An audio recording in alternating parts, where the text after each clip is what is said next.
Okay. Hi, everybody. Really excited that you could join us on the webinar today.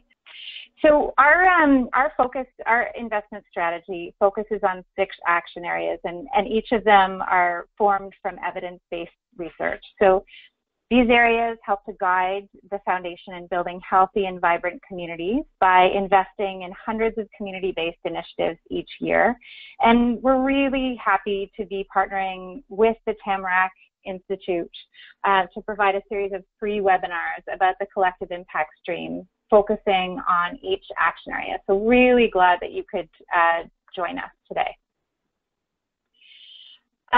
My name, as Heather said, is Liz Forsberg. And before we hear from the panelists today, I want to provide a quick overview of the foundation and our collective impact efforts.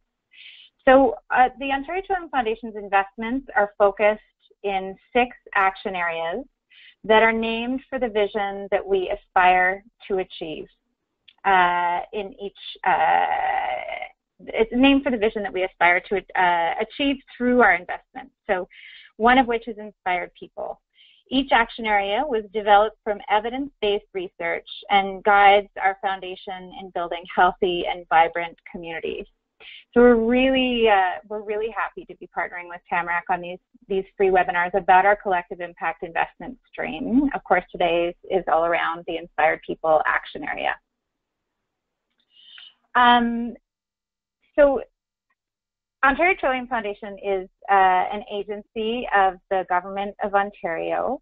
Our mission is to build healthy and vibrant communities throughout Ontario, and we do so by strengthening the capacity of the voluntary sector through investments in community-based initiatives. So we invest in some 1,000 organizations every year. We're Canada's largest granting foundation, awarding more than $110 million each year. And over the next decade, we will be investing $1 billion in Ontario. So the collective impact investment stream is one of our investment streams, and it meets our desire to help solve complex social problems in Ontario over the longer term. We're interested in helping co-design impactful initiatives, supporting organizations throughout the collective impact journey, providing capacity building services with our partner Tamarack, promoting learning between collective impact initiatives and developing and hosting communities of practice around specific issues, and providing funding and technical assistance for monitoring and evaluation. Our collective impact model has 3 stages. The first one, define the impact. The second, organize for impact. And the third is deliver impact. And in essence, these are the development phase, the planning phase, and the execution phase of a collective impact initiative.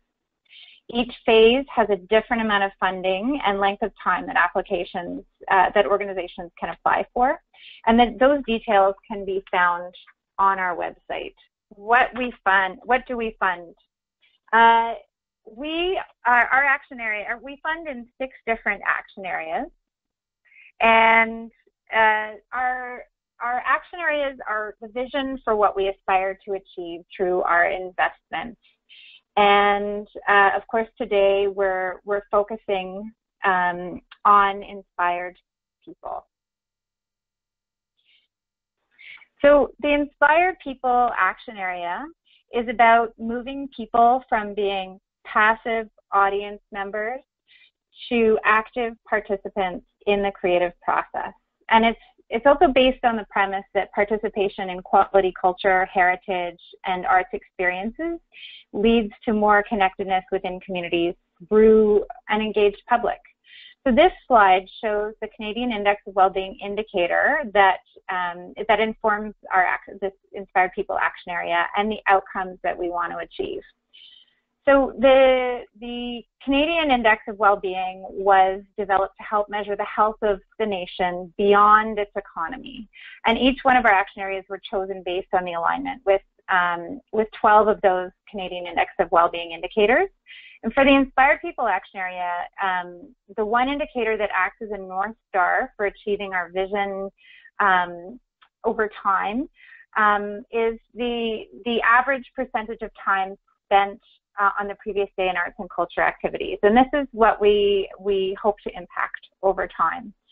We've articulated 2 priority outcomes for our investments: better quality programming and infrastructure to experience culture, heritage, and the arts, and more people connect with culture, heritage, and the arts.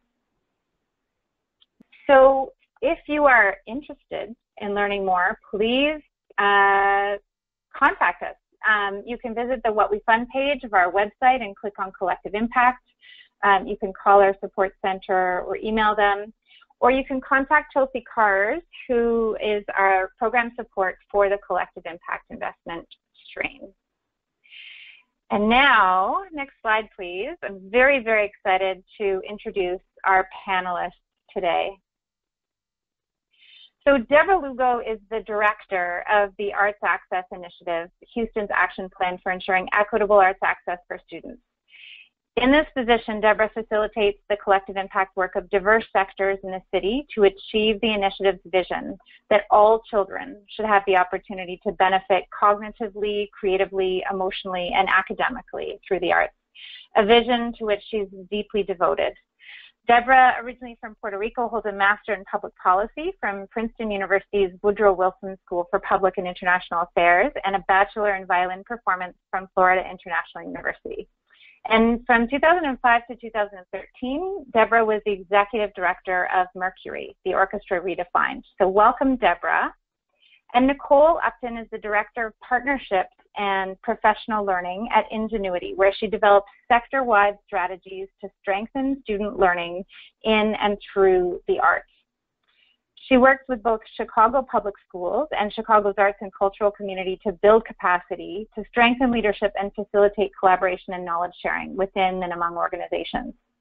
Previously, she served the CPS Department of Arts Education, overseeing arts curriculum, instruction and assessment initiatives, professional development, partnerships, and strategic planning for the arts and CPS Arts Education Plan implementation.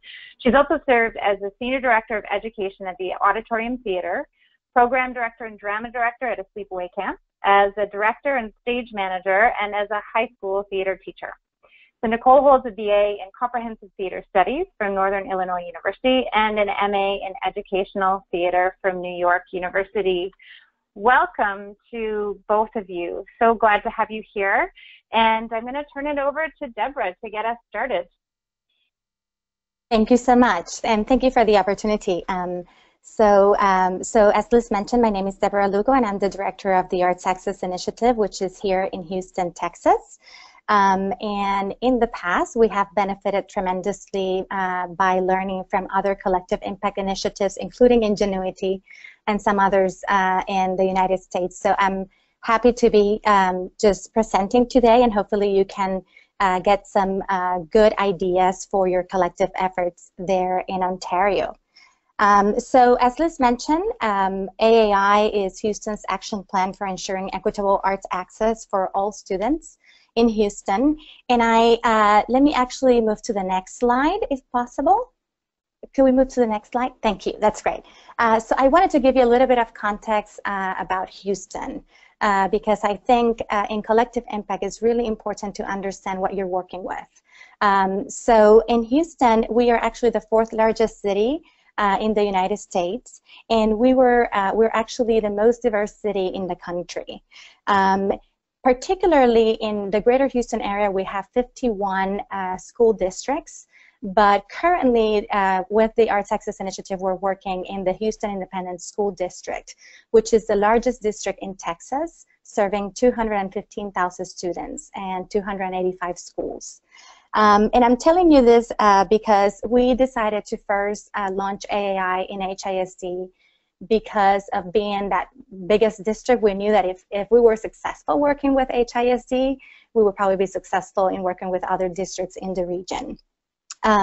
So the Houston ISD is a decentralized district, And that pretty much means that the principals have a lot of say at the school, if not for the most part all of the say of what happens at the school.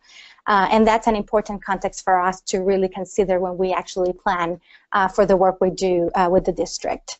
Over 75% of the students are economically disadvantaged, 56% are at risk, and 92% are designated Title I. So really very much an underserved community.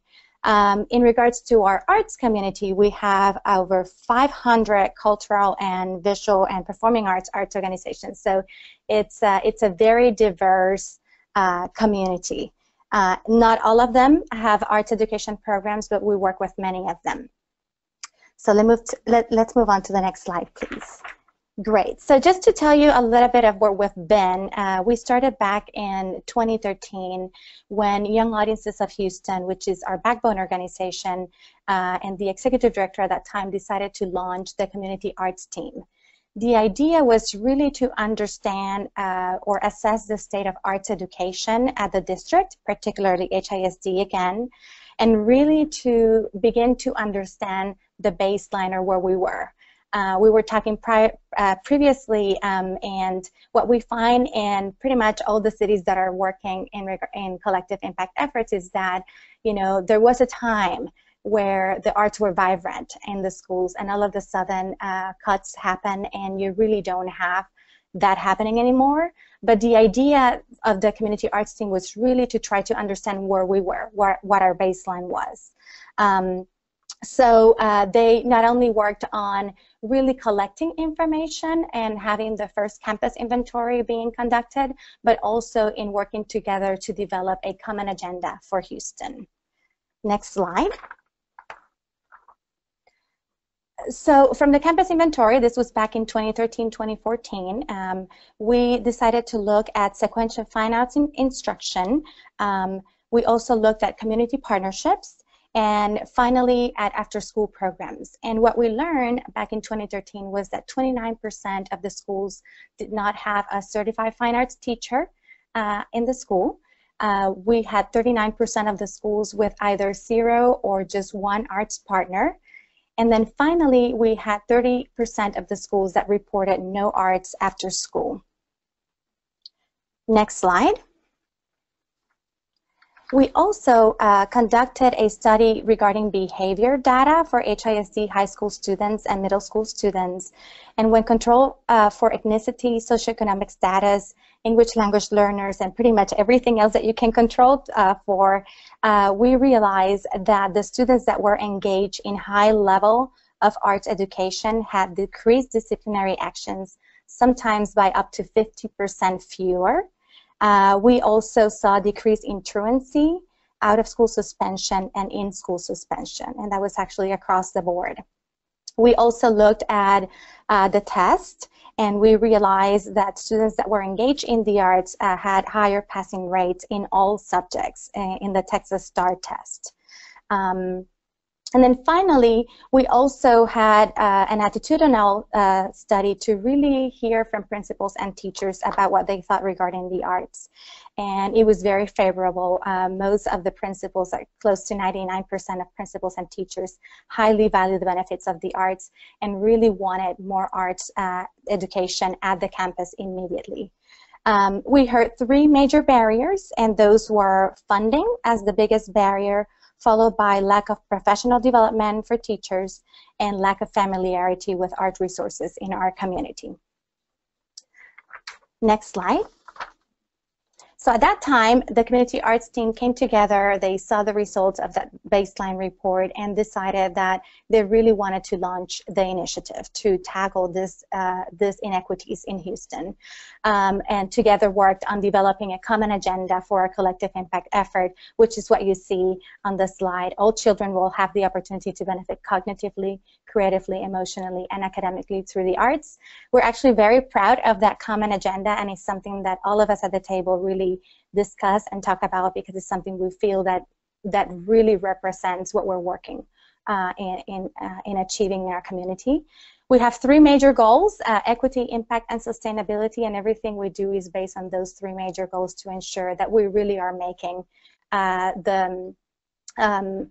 that we're really making the difference that we want to make through the collective impact effort. Next slide, please. So just to show you who's involved, we have obviously the Houston Independent School District is a major player in this effort, including the superintendent. We have over 40 arts organizations that are part of this at this moment.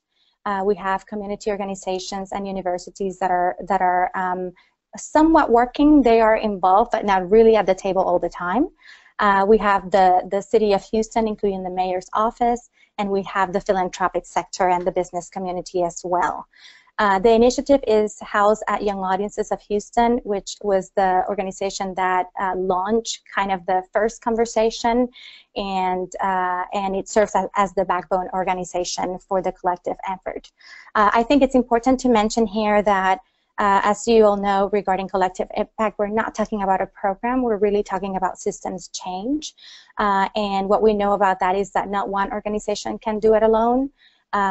We know in Houston this for a fact. There were some other, in the past we had some other efforts that were tried and they did not succeed because of where they were housed, because of lack of funding or lack of a common agenda. So I think it's important to really know that the role of the backbone organization is to create that urgency, but that you really need the community at the table for decision making and in order to ensure the sustainability of the effort.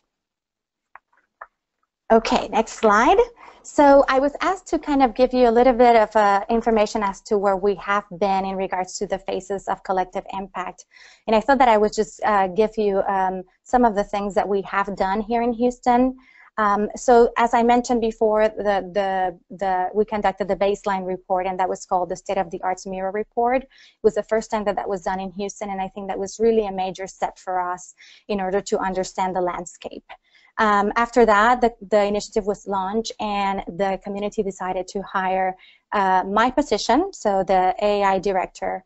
And at the same time, we asked for the district to appoint a person to work directly with me, but in the district. And I think that was a key element in our success, because the district is huge, and it would have been very difficult for me to move all the different parts of the puzzle without that person on the other side to show me how to move the parts within the district. The third one is that we receive seed funding primarily from the Houston Endowment, and obviously without that philanthropic support is just very difficult to do any kind of work. So that was very important.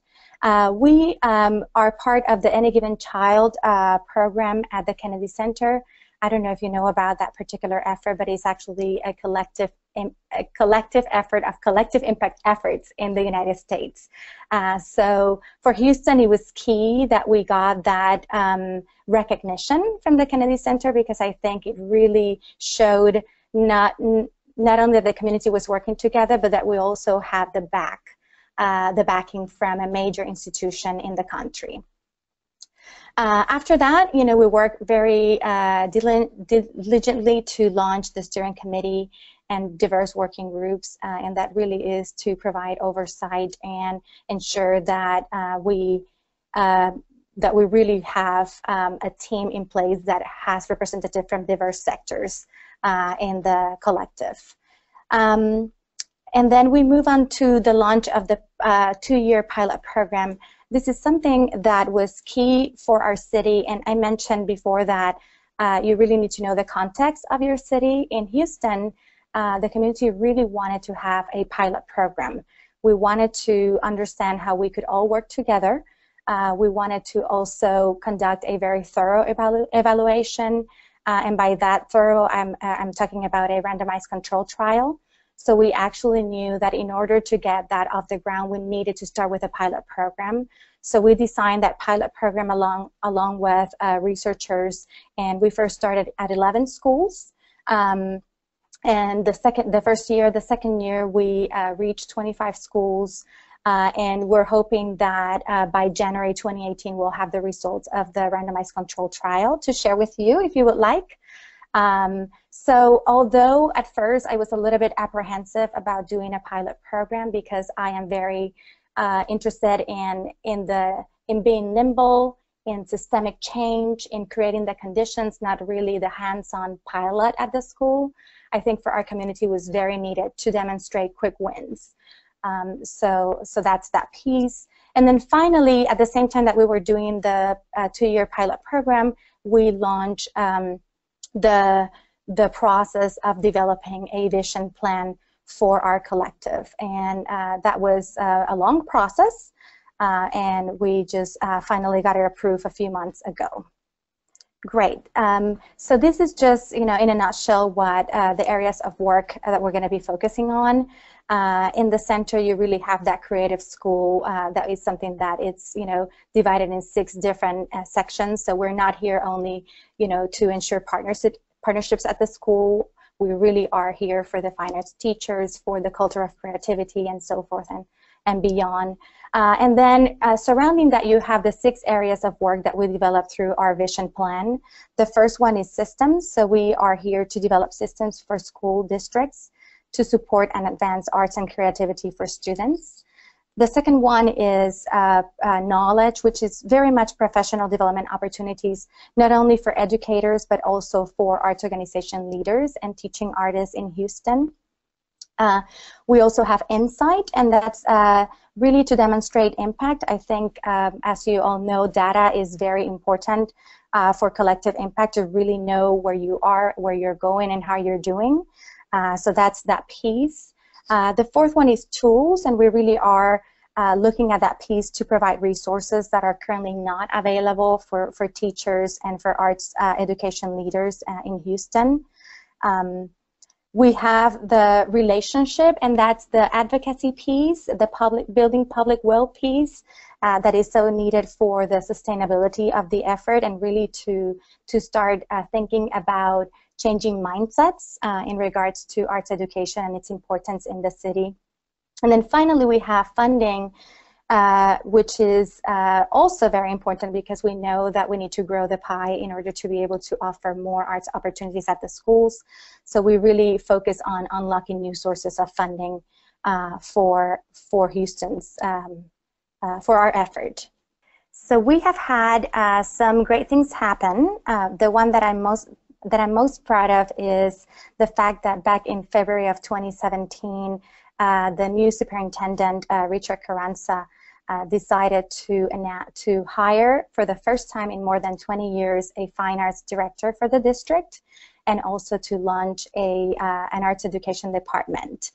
Today, I actually met with Wendon Sanders, who's the fine arts director, and he was telling me that he, by the end of the day, will have a team of 6 in the district. So we are very proud of that, and it's something that definitely puts us in a very different context from 2 or 3 years ago, or even 6 months ago. So we're proud about that. We're also proud of conducting the pilot program. As I mentioned, we had the evaluation piece, so we're looking forward to getting the results from that. And then finally, we're proud of the vision plan. It's something that took a lot of community input, and finally, we think that we know how our next 3 years will be, although this changes, the collective impact changes quite often, so you have to be quite nimble. Is pretty much just a summary of what I think has been key in order for AAI to be successful so far. We obviously have had partners at the table from the beginning, and I think it's important to acknowledge that they're not only at the table, they invest time, talent, and treasure. These are partners that really believe in ensuring equity of arts access, and this really is, something that they do above and beyond their daily work. So, it's something that we definitely appreciate and has been very important. The data collection piece is very important to really understand that landscape. The backbone support here at Young Audiences and the risk-taking that the organization provides has been very important to also create the urgency that is needed. There are, we'll talk about challenges, I'm sure, but when you are working with so many diverse groups, you always need to focus on that common agenda, because other people may come with different things that they want to achieve through the initiative. And I think really having that backbone organization bring back the right conversation to the table is very important, while still listening while still listening to all the players around the table. The committed funders, so I was glad to hear about from Liz that they're starting this effort there. That's definitely a key piece. The appointment of dedicated personnel. I do know of collective impact efforts that have volunteers, and I think there comes a point where you really need one or two people that are really driving this internally to facilitate the process. For us, the pilot program to demonstrate quick wins was major. And then finally, the recognition by the Kennedy Center was also a key step in the process. So that's what I have. Great. Hi, everybody. Good afternoon. I'm very excited to be here with you. I am Nicole Upton. I am Ingenuity's Director of Partnerships and Professional Learning, and we can go on to the next slide. I'll give you a little bit of background about Ingenuity as an organization. Ingenuity works to increase arts education access, equity, and quality in Chicago public schools, which we love to call CPS, so you'll hear me use CPS a lot, and I'm referring to Chicago Public Schools. Our mission is to ensure that every CPS student in every grade in every school has access to the arts as part of a well-rounded education.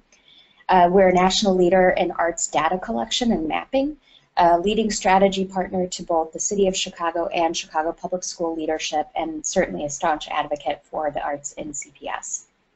As Chicago's chief thought partner on arts education, Ingenuity takes what we like to consider a consultative approach to integrating arts education into our schools. And we focus on 4 primary strategies: data and research, school leadership and professional development, advocacy and systems building, and then finally direct investments into arts programs. Next slide, please. In the 6 years that we've been doing this work, we've seen major impact on the arts in the school district. And some additional context on Chicago Public Schools, CPS is actually the 3rd largest school district in the United States.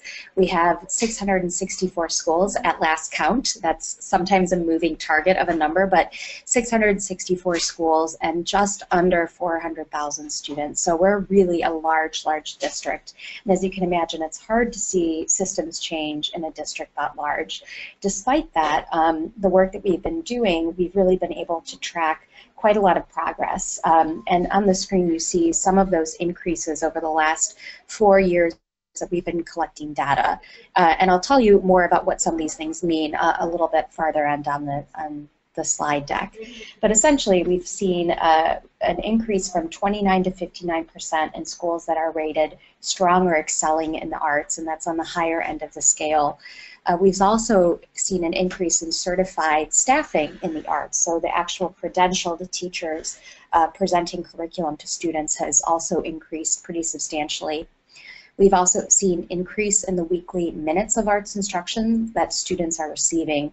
And then finally, this is a really big one, we've seen a 22% increase in spending from the district itself on arts education. An additional $25 million annually, which is quite incredible. So that's above and beyond what the district itself has begun investing into the arts programs. Next slide, please. So that's pretty profound progress in a relatively short amount of time. But the key here in Chicago was laying a foundation for collaboration and building upon the collective will of our stakeholders. So I want to take you back a little bit to 2008. And that's when really collective impact in the arts started here in Chicago. In 2008, the Wallace Foundation released a report called Revitalizing Arts Education Through Community-Wide Coordination, which explored the state of arts education in urban school districts in the nation. And Chicago's need for improvement was clear. The report actually said, quote, "During our interviews in Chicago, we found little collaborative effort other than that of a group of foundations supporting school districts' newly hired director for the arts. The city's many other networks of providers and influencers were involved in their own efforts, but there was little coordination across them," end quote. Ouch. As you can imagine, This didn't really sit well with the sector here in Chicago, and it was really kind of harsh medicine to swallow. But it was really that report that inspired action here in the city.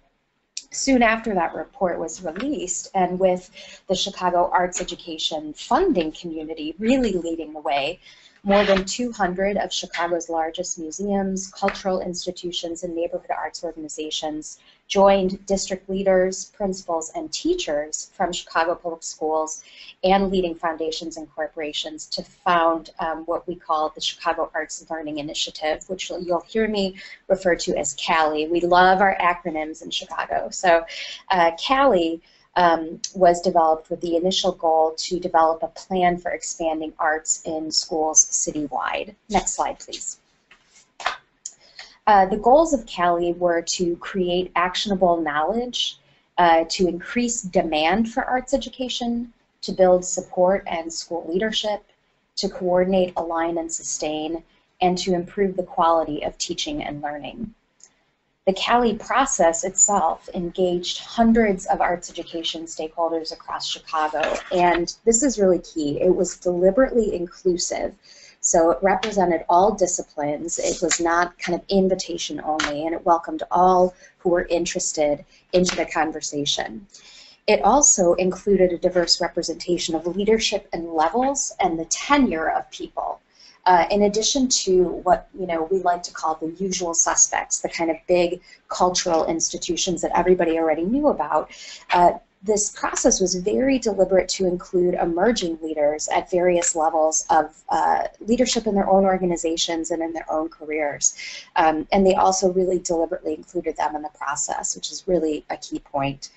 Additionally, this process valued varied perspectives. So it wasn't just about an arts partner and the challenges arts partners had with working at schools, but we're also talking to teachers in the classroom, principals living the dream day to day, those managers in the field, executive directors, teaching artists, parents, and students. All of them were involved in this kind of collective impact process.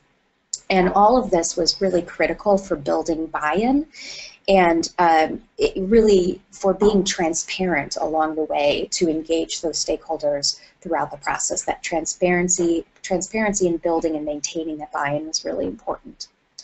So after 18 months of stakeholder and community engagement, CALI issued the report called Collaborating for Change, Expanding Arts Learning in Chicago. And in 2011, from that collective impact movement, Ingenuity was then born from that movement to actually lead and champion the work itself. So Ingenuity is Chicago's first citywide organization committed to doing that coordination and coordinating of resources to move towards the common goal of improving and expanding arts education in Chicago. And our work is really guided by the same principles that the CALI process brought us through, which was partnerships and collaboration. So Ingenuity had just begun our operations in 2011 when we had a new CEO, a chief education officer at the district, and a new commissioner of Chicago's cultural affairs and special events. They were both appointed in 2011. And we really saw that as an opportunity to set some policies that would potentially bring more arts to students. So the process at that time to craft the first ever CPS arts education plan was initiated in early 2012. The goal was to create a policy and programming blueprint for increasing access, equity, and the quality of arts education provided to CPS students. Now, concurrently, under the directive of a brand new mayor, the Chicago Department of Cultural Affairs and Events also began the process to create a new cultural plan for Chicago. And after more than 30 community-based planning sessions, various stakeholders and residents throughout Chicago's 50 wards indicated that arts education in our public schools was one of the top 3 priorities for the city, which is really, really incredible. And as you can imagine, everyone working on the arts education plan at that time saw that as a natural win. We like to say the stars aligned at this moment. So with that directive from Chicago's residents and the momentum from the cultural planning process in the city, CPS at the school district really dedicated itself to creating a comprehensive arts education plan that would be responsive to the city's cultural plan. Next slide. So similar to the process of Cali, the CPS Arts Education Plan was developed through more than 25 additional community engagement sessions with key stakeholders, including the regular folks that we've already named: principals, teachers, parents, students, cultural organizations, general public. The plan abstract was approved by the CPS Board of Education in October of 2012, and it was then unveiled alongside the Chicago Cultural Plan in November of 2012. So by marrying the goals of both of those plans, the City of Chicago was able to really create a forceful vision for improving education for all CPS students. Next slide. So I want to highlight some of the major policy wins that were baked into the Arts Education Plan.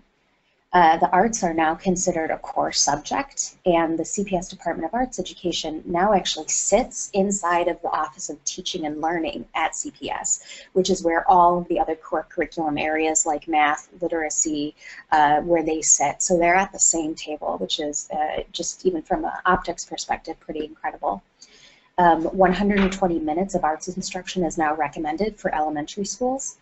And the arts has also made its way onto the school's report cards, which are a pretty important public-facing document that outline areas of strength and weakness for the schools. It also includes a number of different data sets, such as test scores, misconduct rates, a number of different kind of data points. We also now have an expanded high school graduation requirement for the arts. In one way, CPS was actually really ahead of the game in that we did previously have a arts graduation requirement. It was a 2-credit requirement, but only music or visual arts would count. So if you were a student really interested in theater, for example, like I would have been in high school, your theater classes wouldn't have actually counted towards your arts credit at graduation. So that policy was changed and expanded, so now dance and theater classes count towards that graduation requirement, which is great. Nearly 600 arts liaisons have been trained, and I'll talk more about them on the next slide, and they're really key here to all of the work that we do. Ingenuity also launched a new data tracking system, and out of the gate, nearly 90% of the school district has reported data, and it's pretty, again, incredible to get, over 600 schools reporting to an outside entity, and it takes a lot of effort to do that. And then finally, a new arts education funding stream was actually created called the Creative School Fund that was launched. Next slide, please. So how did we do that work? We drive our work currently through kind of what we think about as a 4-pronged approach that includes incentives and accountability measures to encourage participation. So first, principals are engaged at the beginning of each year through a request for them to nominate an arts liaison for their school. And this arts liaison is a volunteer position. It's typically taken by an arts instructor at the school, but it can be really any member of the school staff. And the arts liaisons are the members of the school who are responsible for entering their data into our data collection site at Ingenuity called Artlook Schools. They additionally receive PD and other kind of incentives along the way. The Artlook Schools questions, the actual data and what they're entering onto our data system, range from what percentage of students in a given grade are receiving weekly arts instruction to the number of community arts partners working within the school and whether the school has a budget for the arts. On the reverse side, arts partners also share their data about which schools they're working with, what types of programs they're providing, and at our last count, there were well over 1,000 arts partners on our map, with about 600 of them actively having partnerships with CPS schools. So the data collected from Artlook Schools informs each of the schools' creative schools certification category, which I'll tell you more about in just a minute. The certification appears on that report card that I referred to on the previous slide, and that's what those parents pick up with their child's report card, and it's also reflected on CPS's school website. And finally, if the Arts Liaison clicks submit on their Artlook school survey, no matter what their category is, no matter how much the school has invested in the arts, the school automatically earns small grants for supplies and materials, and is also eligible to apply for grants of up to $15,000 to increase the arts program for the following year. And that's through that Creative Schools Fund that we're speaking about. Next slide. The bedrock of all of this is the Creative School certification. That's what I'm referring to here. When they're entering in their data, it pops out a score. There are 5 categories that place schools along a continuum based on their survey. And what this does is it provides a kind of quantitative look at the existing arts assets within a school. And it's also really meant to be less of a punitive measure and more of a principal planning document. Similar to what Deborah said in Houston, principals here in Chicago are also the kind of chancellors of their own building. They really have a lot of leverage to do and plan what they'd like within their school building walls. So a tool like this and the certification can get really, really specific on helping them understand just what exactly do I need to do to move from an emerging school to a developing school. And sometimes it may take less than what they think, what they might think. Just a side note, Category 5 incomplete schools, those are schools that could be a Category 1 or 2, 3 or 4. We don't know because they actually had not submitted their data. So that's a whole nother webinar for a whole nother day, but that's actually now a very small percentage of our schools. Next slide, please. Just wanted to give you a quick look at what that determination, what that rubric actually looks like, and how we're collecting and kind of evaluating the frequency of what's happening in the arts in the schools. We're looking at really kind of 3 buckets of information: staffing and instruction, partnerships, community and culture, and budget and planning. So in the staffing, we're really looking for a teacher-to-student ratio of 1 certified endorsed arts teacher to 350 students. We're also looking at instructional minutes at the elementary level. It's slightly different in high school because high schools have different kinds of minutes. It's a little bit more about disciplines offered and the depth of those disciplines in high schools. We're looking at instructional offerings. Do the teachers have opportunities to attend arts professional development sessions, and is arts education, or arts integration, I should say, strategy in the school? For partnerships, community, and culture, we're looking at those partnerships, cultural partners, teaching artists, and we're also looking at student, parent, and community engagement. Are there exhibitions, performances, and even volunteer opportunities available at the school? And finally, budget and planning. Something here in Chicago that helps these principals to articulate their plan is something called the Continuous Improvement Work Plan. And we're looking to see if the arts is a strategy on their Continuous Improvement Work Plan, and certainly if they're dedicating funding to the arts. Next slide. So we collect these data, as I mentioned earlier, from a few sources. Artlook Schools, and that's where the Arts Liaison is putting in their information on staffing and instruction, budgeting and planning, and those community arts partnerships. We're also doing something similar, as I mentioned, with the partners, and we have something called Artlook Partners, where the partners go in and enter their information. And we're also collecting data from district and state of Illinois on staffing and kind of other publicly available data. We do have a data sharing agreement with Chicago Public Schools. Ingenuity then takes that and disseminates that data through a couple of different streams. One is our annual State of the Arts report, which is kind of our benchmarking tool from year to year to check our progress. That first slide about our growth really all comes from our State of the Art benchmarking.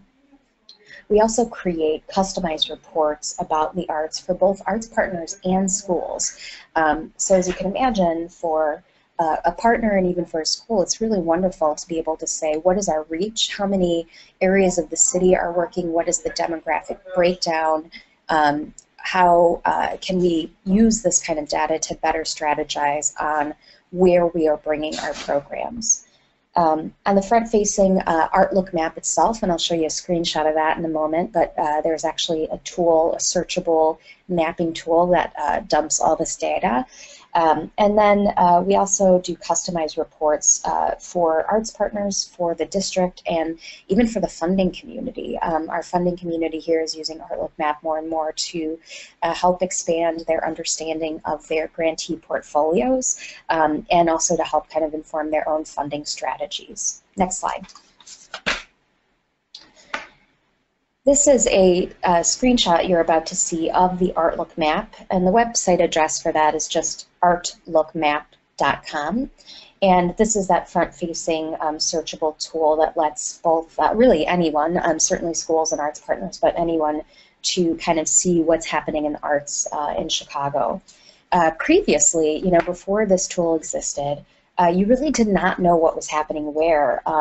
CPS at the district was not collecting information in an accessible way to the general public about arts teachers.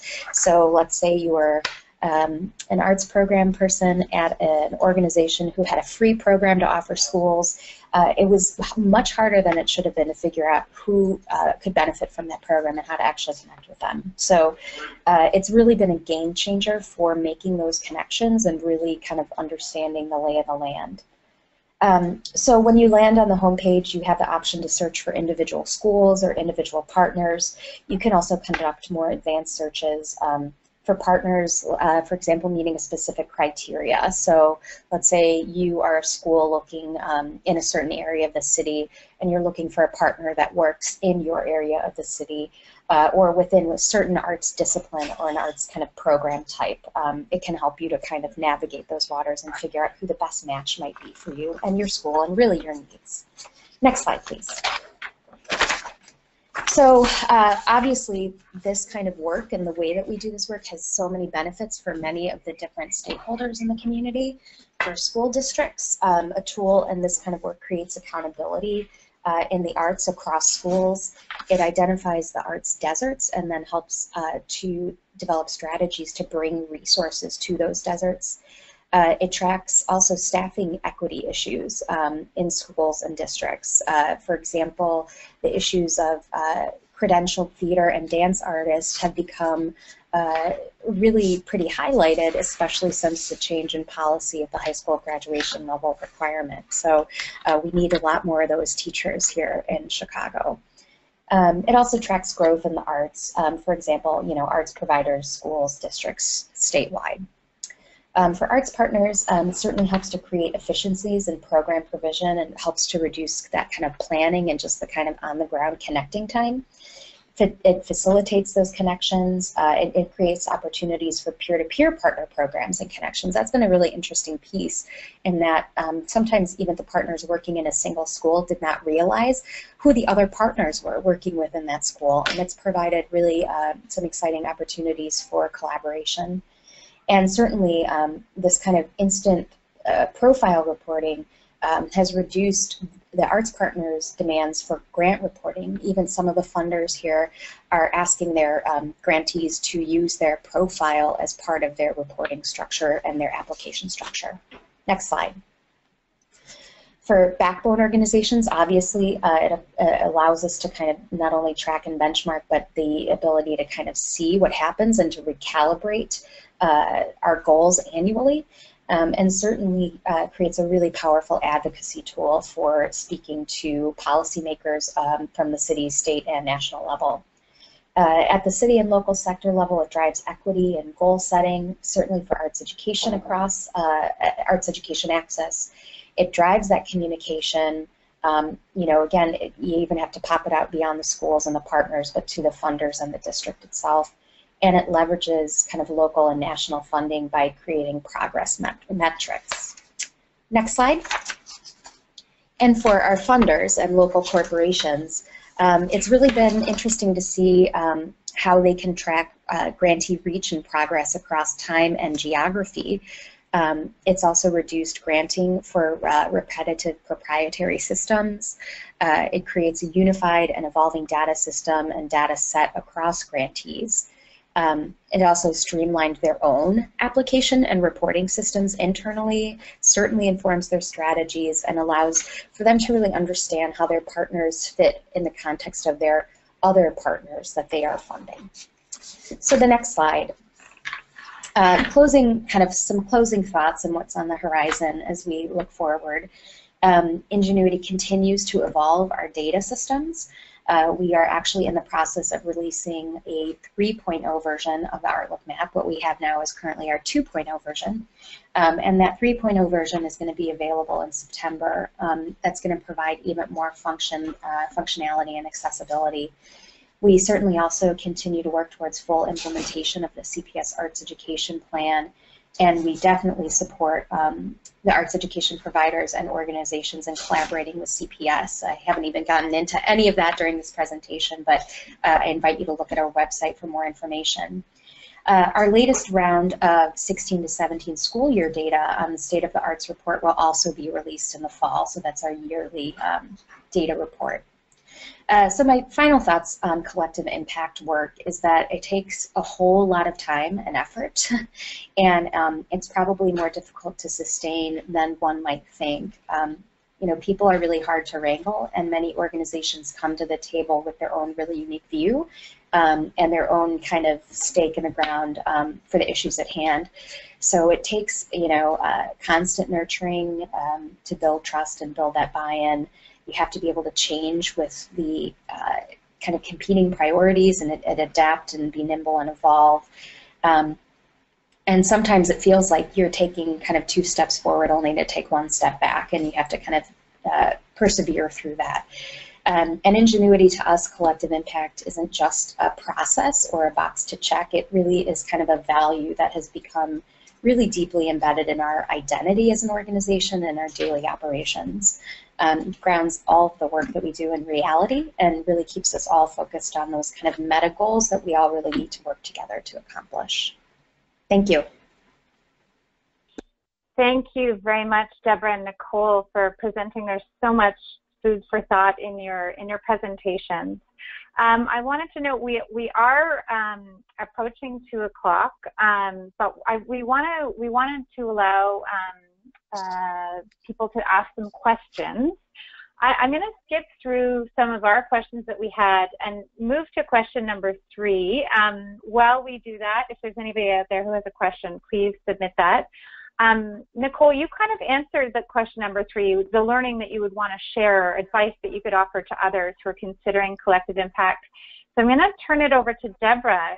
Do you have anything to offer or final thoughts, Deborah? As Nicole mentioned, I think one of the things that even Daniel from the Wallace Foundation mentioned when he came here is to really focus on being nimble, because what happens with the collective work is that it changes constantly, and you want to be able to adapt in order to serve the need. So I think I always focus on that, because as you start really doing the nitty-gritty work that has to happen, you really need to be looking at what is coming down the pipeline, what is the data telling you, and at the same time kind of trying to shift to be able to serve that particular need. So I would say nimble is key. Nicole also mentioned the staying in touch, relationship building. I think that's very important. I think if the community really buys into the common agenda, then it's easier to keep them at the table. But as organizations change over time and as you continue to do the work, you need to reevaluate again what are the benefits that they're also getting. Kind of think as well on the other side, what are either the partners or the district, what are their true needs, so that you can keep them at the table pretty much all the time. It's always evolving. Great. And Deborah, do you have an example from your own experience that you could provide of the ways that the Arts Access Initiative has kept nimble in order to adapt to serve changing needs?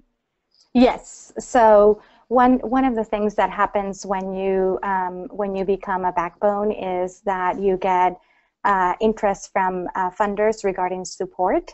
And what we usually tell funders, and actually they're quite aware, is that although, yes, we have needs in regards to the backbone organization needs and staffing, we also want for them to support the partners at the table in regards to their own needs, because what we want is not for the backbone to be huge, but we want to raise all the boats together.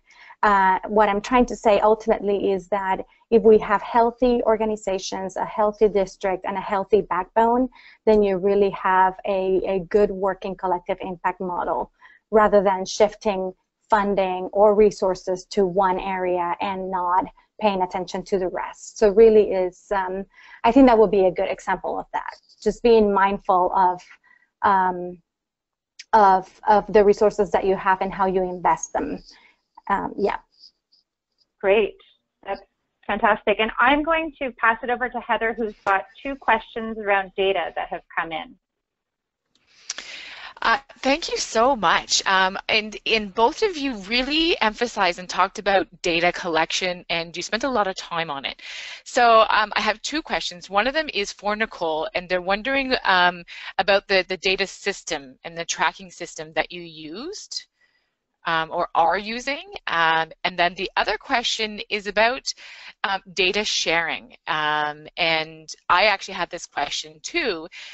When we do collective impact work and you're bringing so many people around the table, how do you collect and come up with your indicators or your data? And then about sharing agreements, because a lot of times we hold it to us, we can't share. So can you, in 2 minutes or less, discuss this?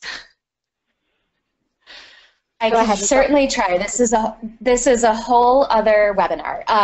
So the first question, ArtLook Map, the way that we collect our data, what data system we use, it's a system that we've designed and created ourselves. So we've really built it from the ground up and continue to evolve that.